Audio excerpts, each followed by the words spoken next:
O Senhor esteja convosco.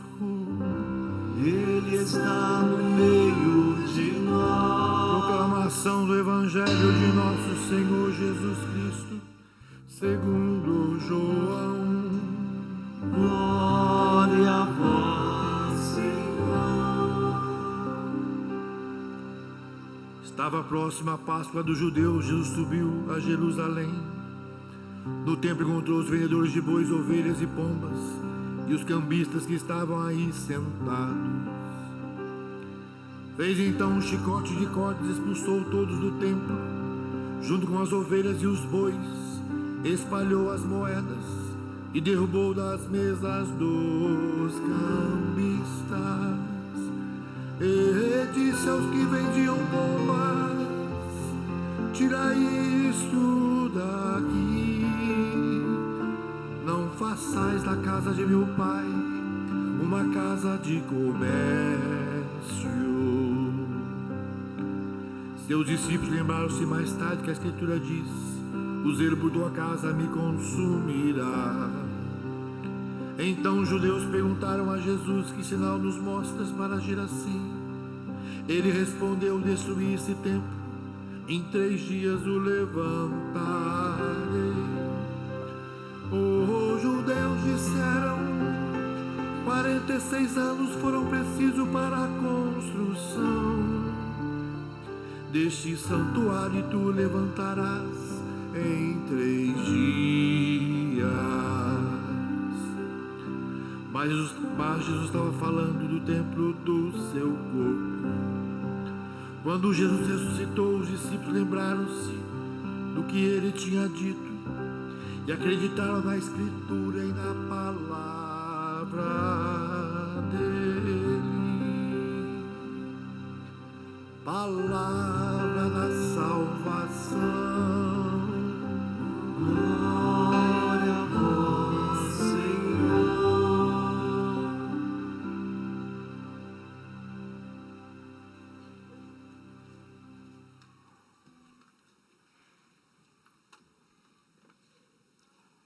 Abençoados irmãos e irmãs, que alegria estar aqui nesse santuário do Pai das Misericórdias e reencontrar depois de tantos anos o meu amigo diácono Nelsinho, né? Também hoje aqui reencontra pela primeira vez Padre Flávio e todo esse povo da Canção Nova que faz parte da família salesiana, né? De Dom Bosco. Então, ficar aqui hoje vendo vocês também que vêm de vários cantos do Brasil é muito bom, né? Nas minhas andanças, desde quando eu saí lá da roça, eu nasci aqui perto da região de Marília, estado de São Paulo, numa cidade pequena chamada Parapuã, e morei numa fazenda chamada Fazenda Temporim, ali onde tinha vários colonos, fazendeiros, né? E a gente cuidava de café junto com meus pais. Os irmãos, eram 8 irmãos. Então, fazer essa experiência que nasce no meu coração, pelo menos a partir de uma devoção popular, uma devoção de Nossa Senhora, a Nossa Senhora Aparecida. Toda vez, às 3 da tarde, minha mãe ligava o rádio lá: ó Maria Santíssima, que em vossa poderosa. Então, viver essa experiência, essa caminhada de fé, que Deus vai nos conduzindo, né? E estar aqui, e de modo especial também nessa festa, chamada festa da Basílica de Latrão, né? A Basílica de Latrão é comemorada de uma forma solene, porque foi a primeira basílica, ainda na época de Constantino, ali quando o cristianismo estava se formando, se organizando.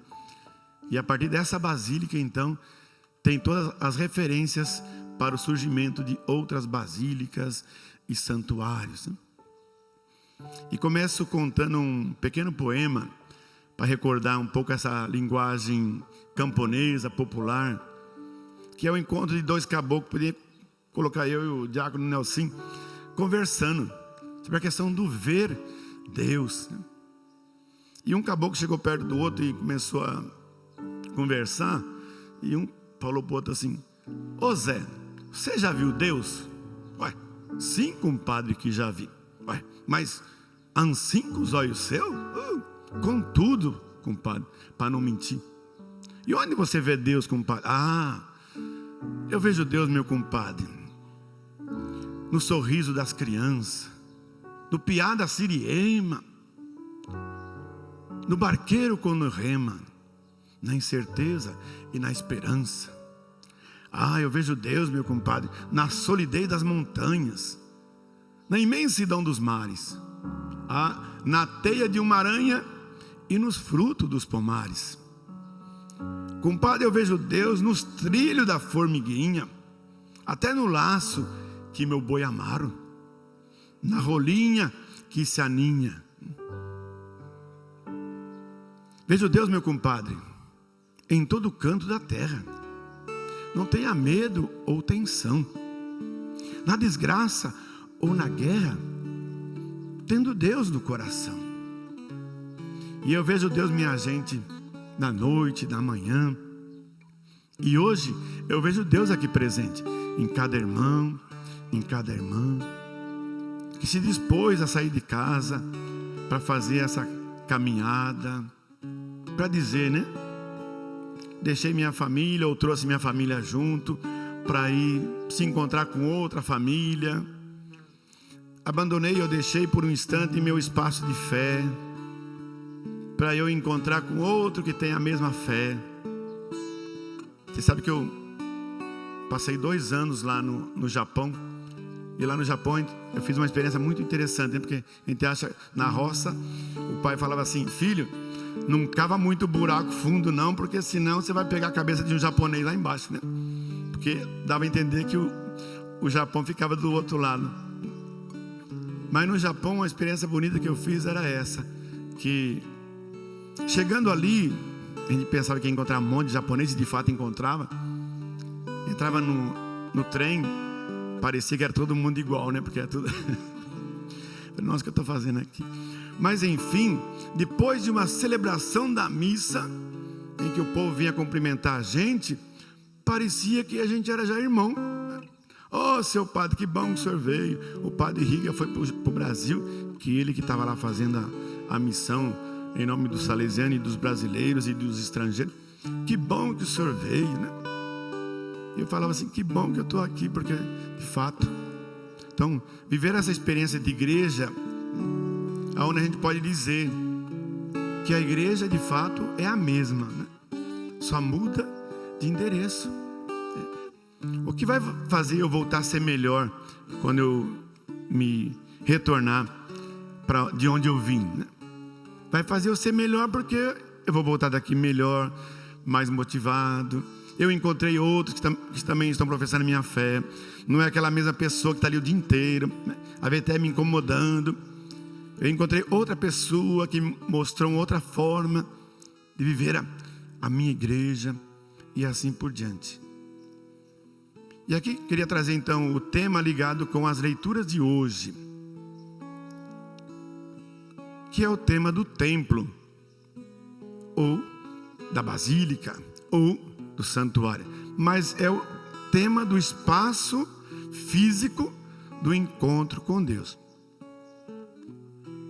Vocês sabem que desde lá do livro do Êxodo, quando Moisés recebeu a revelação de Deus, vocês sabem que Deus começou a se manifestar diretamente para o Moisés. Aonde que Moisés viu a Deus ou falou com Deus? Foi num templo? Não, foi numa sarça. Foi numa planta ali, pegando fogo. Foi ali que quando Moisés foi se aproximando, ele escutou a voz: Moisés, Moisés, Senhor, aqui estou. Moisés, não se aproxima, porque o lugar que você está pisando é santo. E aí então Moisés cobriu a cabeça no sentido de respeito. Foi ali que ele começou. E quando Moisés começou a partilhar essa experiência com o povo, com Deus, mas onde que ele está, Moisés? Né? Aí começou quase que a necessidade de criar um espaço para falar com Deus. E o primeiro espaço seria a chamada de tenda. O que é uma tenda? Voltando à imagem da roça, quando a gente ia trabalhar numa lavoura de café, e que o dia estava que nem hoje, mais ou menos, que a gente não sabia o que ia acontecer depois do almoço, né? Se ia chover ou não, e o pai queria acabar aquele eito ou aquela colheita daqueles pés de café. Pai, vai chover? Não, se chover, ali tem uma barraquinha ali, a gente se esconde ali. E chovia, se escondia, passava, o sol vinha e continuava. Então, primeira experiência era essa tenda. Vários que vêm aqui, né, na Canção Nova, certamente, não vou ficar num hotel, não vou ficar numa pensão, não. Eu vou levar uma barraca. Por quê? Eu posso montar e desmontar. Não, resumindo, aí foi chegando o povo, sai lá do Egito, vai para a Terra Prometida, e nesse caminhar a Terra Prometida não pode ficar parado, porque não chegou na terra. Então fazia, quando cansava, ou Deus mandava uma nuvem, ou eles cobriam com alguma coisa que tinha ali.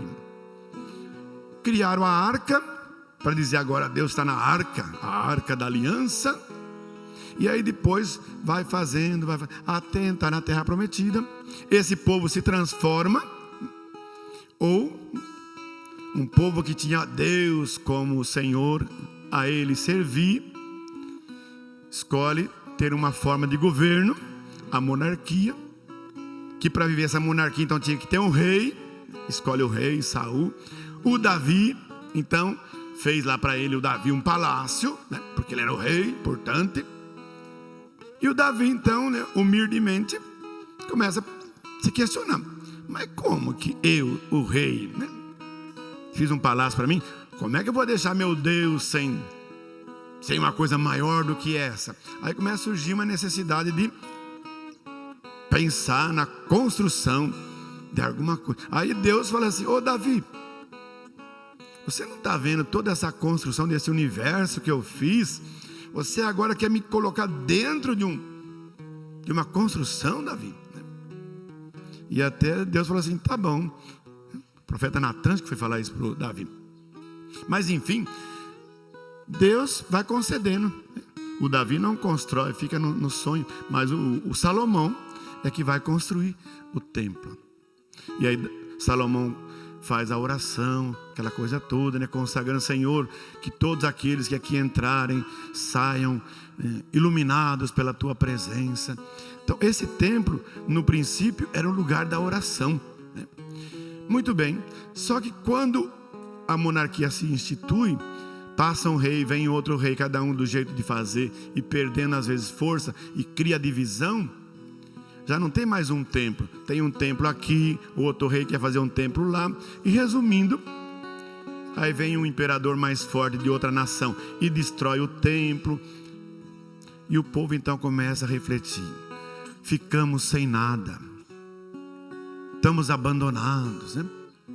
E aí começa a surgir os templos vivos, né? Quem são os templos vivos que vão aparecendo? Os profetas. Os profetas, alguns mais caipira, que nem o Amós, o Oséias, outros mais assim da cidade, que nem o Isaías, o Ezequiel, que é o de hoje, né? Mais assim, aquela linguagem mais importante. Mas todos eles começam a dizer que se nós vamos ficar lascados pela nossa infidelidade, pela falta de escuta, nós nos fechamos em nós mesmos, Deus não nos abandona, né? Bonita essa imagem. Olhar para o passado, destruído. Olhar o presente, no exílio, massacrado, escravizado. Mas aquela voz que dizia: Deus não nos abandonou, Deus está com a gente, vamos em frente. E aí vai essa imagem da reconstrução. Deus enviará o verdadeiro templo, até chegar então o templo do tempo de Jesus, que por incrível que pareça, a leitura de hoje tem essa sensação, né? Para que serve o templo, né? Naquele contexto que Jesus veio, Jesus visitou muitas vezes o templo, e até numa das vezes que ele estava ali sendo quase que já perseguido, ainda ele sobe, né, no lugar mais alto e vai dizer, né: quem tem sede, vem a mim e beba. Então, se referindo ao templo lá de Ezequiel, que ele imagina aquele templo, de onde corre água daqui, corre água dali, e quem tomar desta água vai, né? E a água por onde passar vai ter alimento, a planta vai dar frutos bons. Então, Jesus retoma essa imagem e ele se torna o templo. Quem tem sede, vem a mim, beba. E quem crê em mim, do seu coração jorrarão rios de água viva. É isso? O que ele fala lá depois? Voltando a outra imagem, para a mulher lá no poço. Mulher, se você continuar tomando desta água, vai ter sede a vida inteira. Mas se você tomar da água que eu lhe der, você nunca mais terá sede. E qual é a primeira atitude de Jesus nesse templo de hoje, né?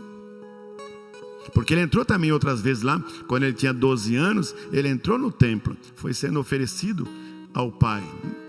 E aí depois ele volta no templo, né? Entrou como pequeno, com 12 anos, e ali ele fica conversando com os sacerdotes, com os mestres da lei, e vai indicando a palavra, convidando a todos a viver essa experiência. Mas hoje ele entra com chicote, bravo, porque o templo ali se tornou um espaço de exploração, e de modo especial do pobre. Para não ir muito longe, né, para a gente não se alongar demais, só para vocês terem uma ideia, né? Existiam várias formas de sacrifício naquele tempo, de acordo com a condição do fiel que vinha ali. Um que tinha mais condição oferecia um cordeiro, outro tinha mais condição, oferecia até um boi, né? E os que não tinham condição oferecia pombinhos, que foi o que Maria e José ofereceram quando foram lá oferecer Jesus.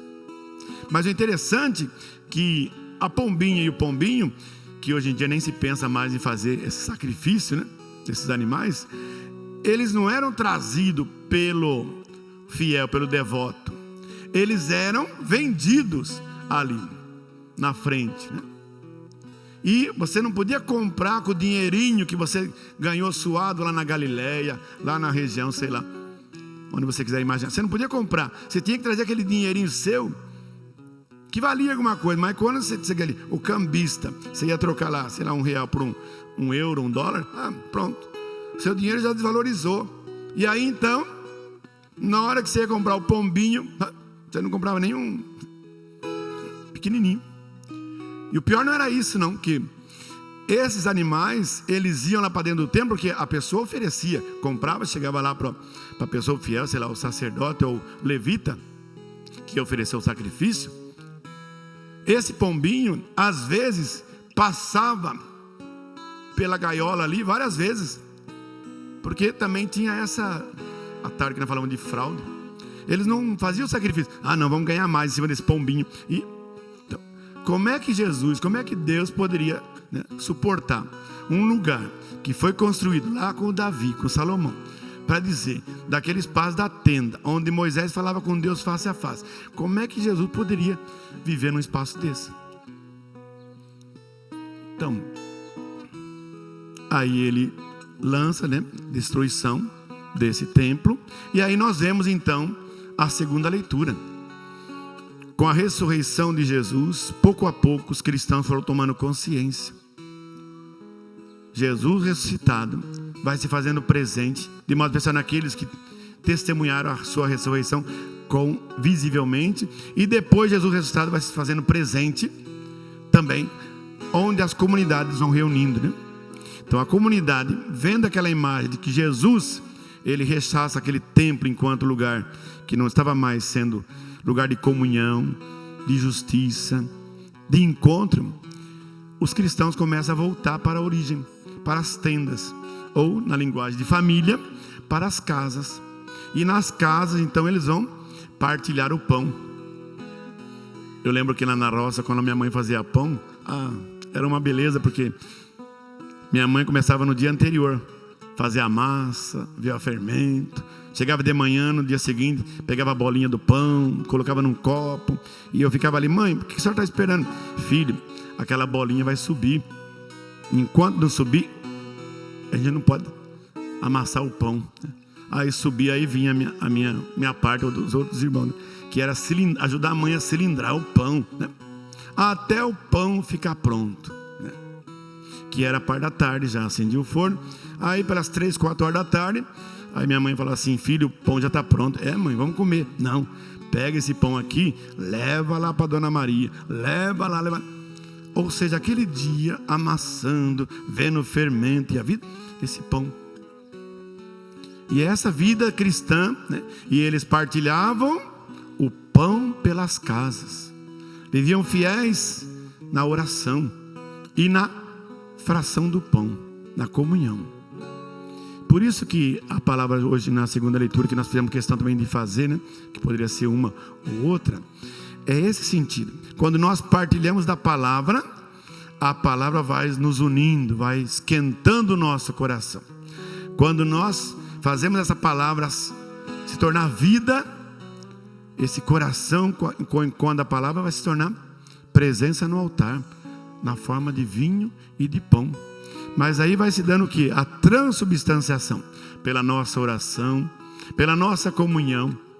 E tudo isso vai se tornando então vida, graça e bênção. Oxalá, meus irmãos e minhas irmãs, nessa tarde aqui na Canção Nova, e hoje, e amanhã, e ontem também, sertaneja, oxalá possamos resgatar essas experiências nossas, de família, né? De vida, de piedade, e que possamos resgatar isso com gratidão, com o coração cheio de dizer: Deus está comigo, Deus veio comigo e vai voltar comigo, mas Ele continua presente em todo canto da terra. Que essa força da palavra, que esse amor de Jesus, que quer estar presente no nosso coração, para sermos nós também, né? Um sacrário vivo, ambulante, para as pessoas que tanto precisam dEle, para ser essa presença viva dEle. Que Ele nos dê força, coragem, simplicidade e muito amor. Louvado seja nosso Senhor Jesus Cristo.